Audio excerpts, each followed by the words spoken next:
Hey guys, and welcome to the next tutorial of ethical hacking and penetration testing via Kali Linux.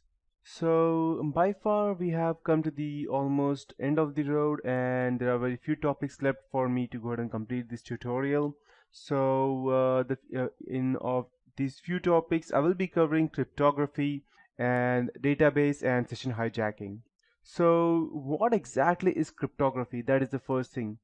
You may have heard in movies about the encryption and decryption process, or in lots of movies or spy movies, you may have heard that this file is encrypted, we need to crack it, and something or the other thing like that.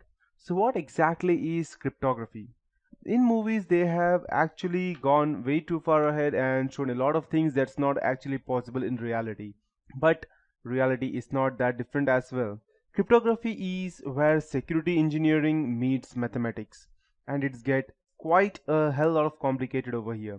It provides us with the tools that underlie most modern security protocols, and it is probably the key enabling technology for protecting distributed systems, yet it is surprisingly hard to do right. So, as we have seen previously, protocols cryptography have always been used to protect the wrong things, or they're used to protect them in the wrong way. So we will be seeing them in this tutorial today. So in this tutorial I'll be teaching you what is cryptography exactly, its history, what are the basic four parts of cryptography, algorithms, strengths, encryption, decryption keys, and the advantages and disadvantages in the end. So to start with cryptography, there are always two main parts. One is the encryption and the other one is the decryption. So I'll be giving you more examples as we go ahead and start looking in detail at real applications. Unfortunately, the computer security and cryptology communities have drifted like way too far from each other over the last few years. So security people don't always understand that the available crypto tools and crypto people don't understand the real world problems.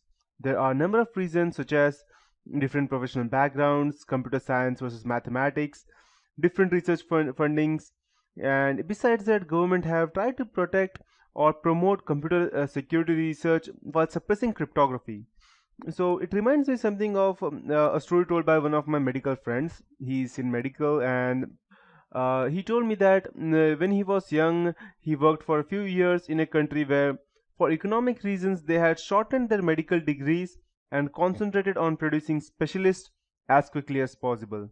One day, a patient who had both kidneys removed and was awaiting a transplant needed his dialysis shunt redone. The surgeon sent the patient back from the theater on the grounds that there were no urinalysis on the file. It just didn't occur to him that the patient with no kidneys could not produce any urine. So, just as a doctor needs to understand physiology as well as surgery, so much a security engineer needs to be familiar with cryptography as well as computer security, and much with cryptography as well. So I won't be teaching you cryptology, and these two are two different things, cryptology and cryptography. So I won't go much into mathematics today, and I'll just be explaining the basic institutions and constructions that seem to be the most cause of confusion. If you have to use cryptography in anything reassembling a novel way, then I would strongly recommend that you read a lot more about it. Computer security people often ask for the non-mathematical definitions of a cryptographic terms. The basic terminology is that cryptography refers to science, an art of deciphering or designing ciphers. Cryptanalysis to science and art of breaking them. While cryptology, often shortened to just crypto, is the study of both, that is cryptanalysis to science and designing ciphers. So the input to an encryption process is commonly called as the plain text, the output is called as the ciphertext. And thereafter, things will get more complicated as I continue with this tutorial.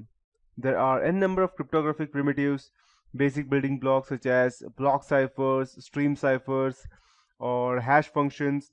Block ciphers may either have one key for both encryption and decryption, in which case they are called as the shared key. And it can be again a secret key, or symmetric or asymmetric, or they can have separate keys for encryption and decryption, in which case they are called as the public key or asymmetric key. And thereafter we will have a digital signature scheme, which is a special type of asymmetric crypto primitive. And in the rest of this tutorial, I'll give you some fine historical examples to illustrate the basic concepts of cryptography. Then I'll try to fine-tune definitions by introducing random oracle model, which many cryptologists use. Finally, I'll show you some of the more important cryptographic algorithm, how they actually work, and how they can be used to protect data.